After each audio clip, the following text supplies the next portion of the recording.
싱하이밍 주한 중국 대사의 발언에 한중 관계가 얼어붙고 있습니다. 과거 사드 사태 때 불편했던 한중 관계가 재현되지 않을까 하는 전망도 나옵니다.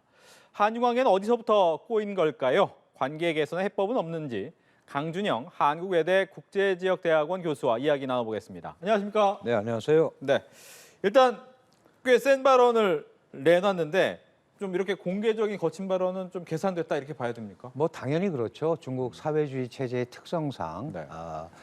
외교관이 나와서 본국의 의사에 반하거나 또는 본국의 의사보다 약하게 전달하는 경우는 거의 없죠. 그렇죠. 그러니까 중국의 기본적인 대외 전략, 그중에서도 대한국 정책에 대해서 당연히 주재국 대사인 싱하이밍 중국 대사는 잘 알고 있었을 거고, 거기에 뭐 개인적인 게 조금 들어갔을 수는 있겠습니다만은 네. 전체적인 흐름은 중국 정부의 대한국 외교 전략 기조가 그대로 투영된 거다, 이렇게 보는 게 맞을 것 같습니다. 예. 또 이제 대사로 오게 되는 사람 같은 경우에는 그 나라를 잘 아는 사람을 보내잖아요. 네네. 싱하이밍 그러면 한반도 통으로 불리는 건 맞는 거죠? 그렇습니다. 그 황해도 사리원 농대에서 유학을 북한. 했고요. 예, 주로. 예.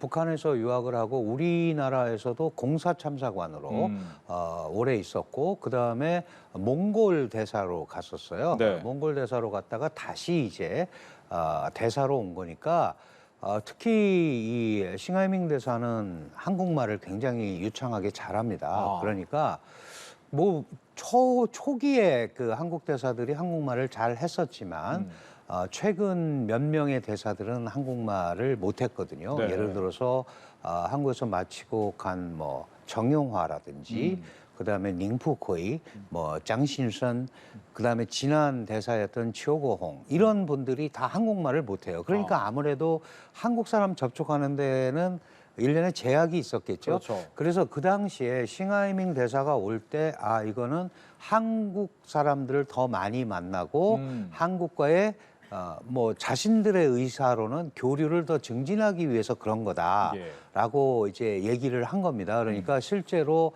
싱하이밍 대사는 유창한 중국어와 그리고 그 전에 한국에서 근무했었던 경험을 살려서 사실은 여느 외교관보다는 훨씬 더 광폭 활동을 보여왔죠. 그렇죠. 네. 그러니까 보니까 이제 뭐 오늘 아침에 조간신문에도 좀 나오긴 했지만 미국이나 일본에 가는 대사의 급과는 좀 다르다 이런 얘기도 그렇습니다. 있는데 그건 맞는 얘기입니까? 뭐 그 외교라는 게 그렇지 않습니까? 네. 상대방을 그 얼마나 중요하게 생각하고 있느냐에 따라서 그 외교관의 직급이 결정이 되는데요. 네. 중국은 우리가 수교 초기부터 기본적으로 국장급 정도의 레벨에 맞췄던 것 같습니다.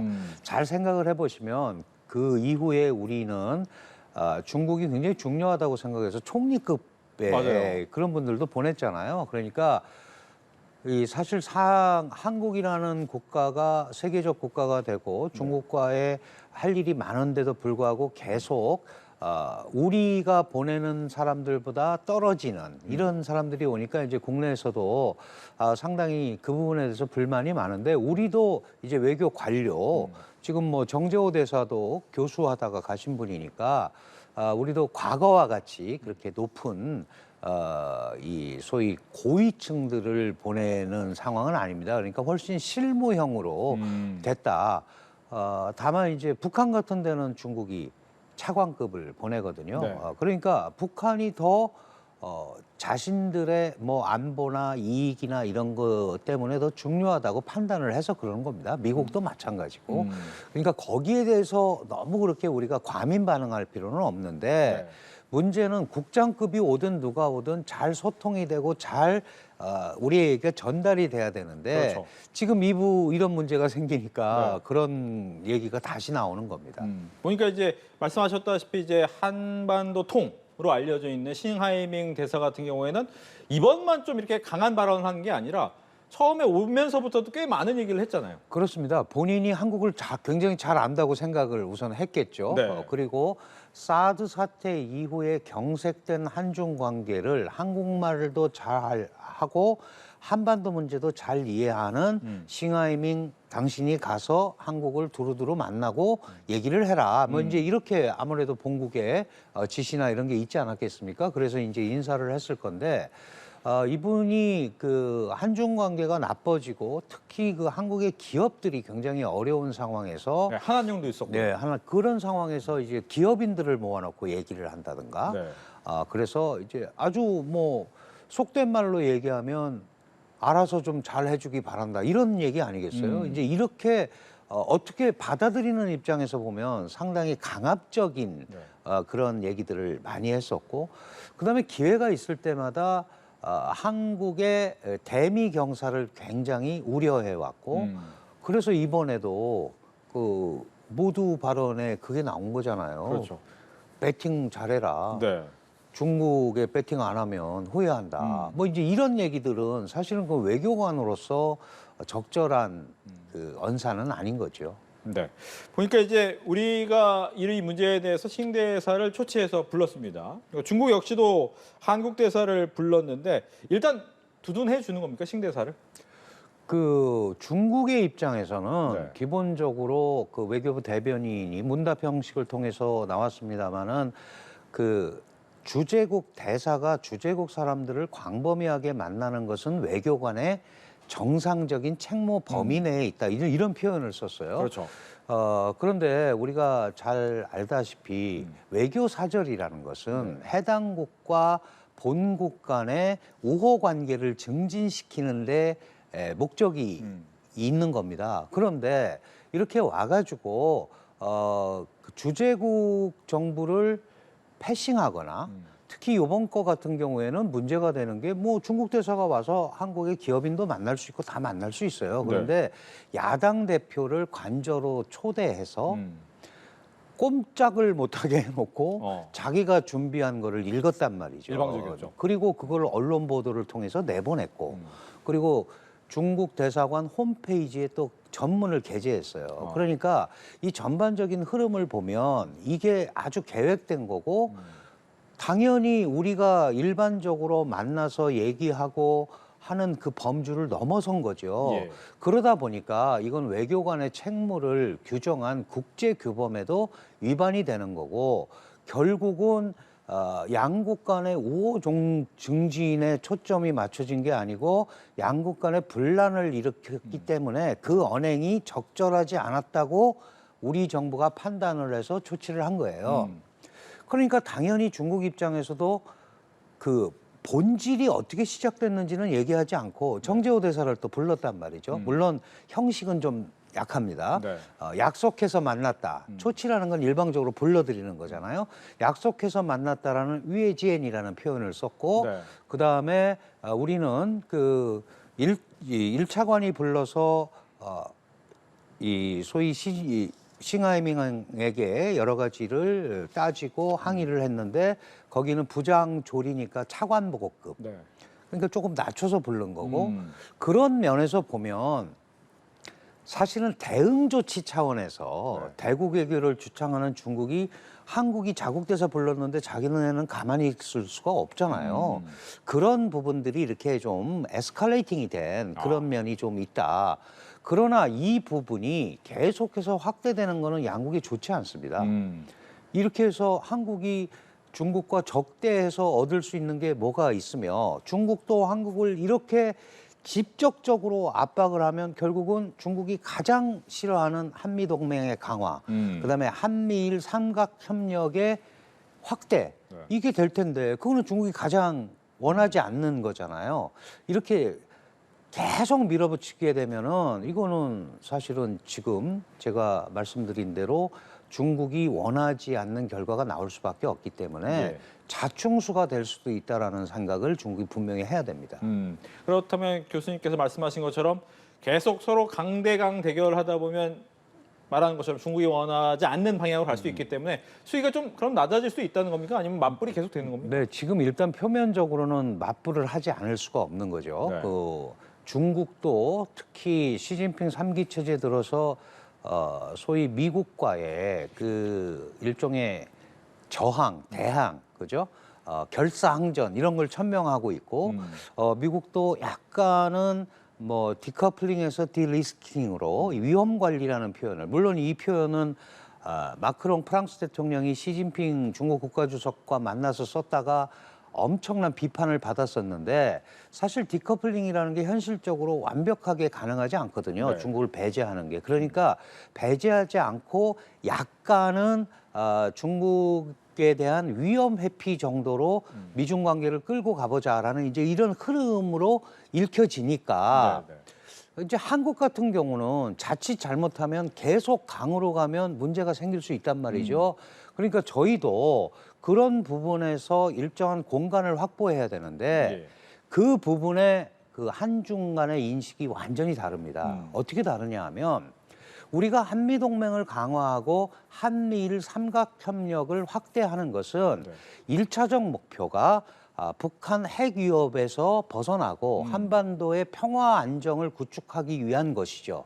그런데 중국은 한미동맹의 강화나 한미일 삼각협력의 확대가 대중국 견제의 책이라고 쓰고 한국이 그 최전선에서 행동한다고 생각을 한단 말이죠. 그러나 적어도 모든 국가가 봉착하고 있는 두 가지 난제가 있습니다. 어떻게 국가의 안전을 확보하느냐, 네. 어떻게 지속 가능한 경제 발전을 하느냐, 이게 지금 화두잖아요. 그러면 한국은 일단 북한의 핵 위협과 이 불안한 한반도 정세를 안정적으로 유지하기 위해서 한미동맹 강화, 한미일 삼각협력 강화를 우선 해놓고 네. 가겠다는 의미거든요. 그런데 그거를 그 자체를 중국은 한국이 이 구조에 앞장서서 자신들을 압박하는 행동대장 역할을 한다. 이렇게 인식을 하는 거예요. 예. 거꾸로 보면 한미동맹이나 특히 한미일 삼각공조에서는 한국의 고리가 제일 약합니다. 왜냐하면 중국과의 연계성이 훨씬 강하기 때문에 그렇죠. 북한에 대한 중국의 영향력, 한국의 대중 무역 의존도 그러니까 더 이상 미국으로 경사되지 않고 더 이상 한미일 공조가 강화되지 않게 하기 위한 방편으로 이런 강경한 입장을 계속 얘기하는 거예요. 그렇다면 우리도 거꾸로 네. 우리가 이렇게 할 수밖에 없는 게 첫 번째가 한반도 안보 때문에 그렇다면 중국이 해야 할 응분의 역할을 방향성이라도 잡아준다면 우리가 한미동맹 강화나 한미일 삼각협력에서 한국 외교에 공간이 생길 수 있다는 말을 중국한테 해야죠. 그런 얘기가 지금 한중 관계의 새로운 출발점이 돼야 되기 때문에 네. 그런 인식의 차를 좁히고 그거는 중국도 잘 알고 있다고 생각을 해요. 그러면 이 단계를 어떻게 새로운 기준점으로 삼아서 시작할 건지를 이제부터 얘기해야 된다. 예. 중국 정부는 당연히 자국의 외교 정책이라든가 이거에 대해서 해당 주재국에서 자국의 외교 정책을 얘기하는 싱하이밍 대사를 나쁘다고 할 수는 없는 겁니다. 뭐 잘한다고 해야겠죠. 예. 다만 방식이 잘못됐다.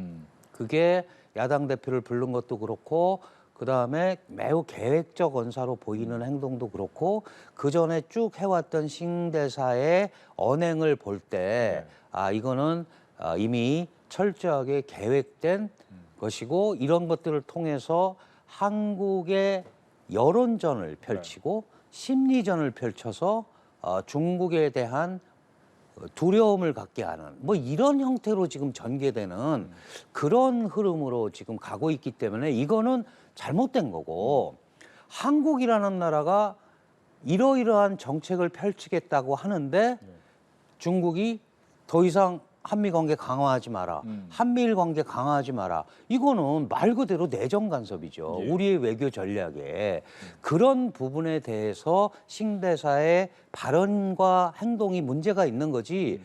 싱하이밍 대사가 와서 자국의 이익을 위해서 다양한 사람을 만나는 것 자체를 우리가 뭐라 그럴 수는 없습니다. 예. 말씀하신 것처럼 지금 결과적으로 우리나라 입장에서 북한과의 관계에서 중국이 무엇인가를 해주길 원하는데 말씀하신 것처럼 중국 역시도 그걸 알고 있겠지만 북한을 또 몇십 년 동안 지금 함께 밀고 온 관계를 딱 끊어낼 수 있겠느냐. 그렇죠. 그건 쉽지 않을 거거든요. 예, 어렵습니다. 예를 들어서 한미동맹 포기해, 북중 관계 포기해라. 이거는 불가능한 얘기거든요. 그렇죠. 그냥 큰 틀에서. 특히 중국 같은 경우는 항상 건설적 역할을 한다고 하거든요. 건설적 역할을 하는 게 뭐냐 하면 북한을 아무도 케어하지 않으면 북한은 누구도 케어할 수 없는 대상이 된다. 네. 그나마 우리가 전통적인 북한과의 관계를 통해서 이렇게 다독거리고 있기 때문에 안전이 이 동북아 한반도의 안전이 유지되는 거다. 그게 바로 건설적 역할이라고 얘기를 하고 있어요. 그런데 그게 너무 많이 온 거죠. 와서 지금 북한은 어떤 나라가 됐냐 하면 핵을 가지고 있고 ICBM을 가지고 있는 국가가 됐단 말이죠. 네. 그러면 예전하고 달라진 거예요. 핵 개발국이 아니고 핵 보유국이 된 이 상황에서도 그런 논리를 가지고 북한의 우려를 한미가 감안해 줘야 된다. 이렇게 얘기하는 소위 북한이 가해자임에도 불구하고 계속 피해자라고 주장을 하고 있단 말이죠. 실제로 이런 레토릭을 가지고 한국을 설득할 수 있겠느냐. 네. 한국이 피해자잖아요. 그렇죠. 이런 부분에 대한 논의가 충분히 이루어지지 않으면 네. 이게 가기가 어렵다. 그리고 그 모든 책임을 한국이 반성하고 한국의 책임이다. 네. 그다음에 대중무역 적자도 한국의 책임이다. 이런 식으로 일방적으로 자신의 입장을 얘기하게 되면 네. 이거는 끝이 안 보입니다. 그래서 이런 부분에 대한 지금 1월 초에 중국 외교부장과 한국 외무부 장관 대화한 다음에 5월 30일 날 류전송 아주국장 와서 대화한 게 다예요. 이렇게 소통을 안 하고 있으면 억측을 하게 돼 있고 문제가 생기게 돼 있습니다. 그래서 제가 판단할 때는 오히려 이럴 때가 서로 다 알고 있는 상황에서 어떤 기준점을 잡아서 해야 될 건지 네. 그거를 하는 계기가 좀 됐으면 좋겠습니다. 알겠습니다. 끝으로 한 가지만 더 질문 드릴게요. 지금 말씀하신 것처럼 결과적으로는 북핵이라는 문제 때문에 한미일 공조는 강화될 수밖에 없는 상황이고 말씀하신 것처럼 북한을 끊어낼 수 없는 중국 입장에서도 그 부분에 대한 약한 고리인 한국을 공격할 수밖에 없다라고 했는데 그렇다면 과연 어떤 식으로 대응해야 됩니까? 기본적으로 저는 이제 이런 말씀을 드리고 싶어요. 한국의 제일 우려가 북핵 문제와 미사일 문제, 북한의 소위 그 비대칭적인 무기를 가지고 한국을 압박하는 데 있잖아요. 처음에는 미국 때문에 그렇다고 그랬는데 네. 요즘은 김정은, 김여정 계속해서 남한도 공격 대상이라고 얘기하잖아요. 이게 한국의 기본적인 안보 우려입니다. 그러면 이 부분에 대해서 북한의 가장 큰 영향력을 갖고 있는 중국이 일련의 조치를 해줘야 되는데 그게 어려우면 한중 간의 북한 문제를 가지고 물밑에서라도 대화를 해야 돼요. 그런데 북한 문제를 가지고 한중이 대화를 안 합니다. 네. 예를 들어서 북한 문제를 가지고 미국과 중국 간에는 컨틴전시 대화를 하잖아요. 그런 부분에 대해서 우리가 좀 더 허심탄회하게 얘기를 시작을 해야 된다. 그래서 방향성만 잡힌다면 네. 한국 외교도 일방적으로 미국에 가는 그런 일종의 중국의 우려를 조금은 완화시킬 수 있는 그런 공간을 마련할 수 있다는 것을 계속 설득을 해야 되고요. 제가 끝으로 한 가지 강조드리고 싶으면 한미동맹 강화나 한미일 삼각협력은 결코 한국이 중국을 제1의 압박 대상으로 삼는 전략이 아니다라는 것을 분명하게 설득하고 얘기를 해줘야 될 것 같습니다. 알겠습니다. 이렇게 해서 강준영 한국외대 교수와 이야기를 나눠봤습니다. 오늘 얘기 잘 들었습니다. 감사합니다.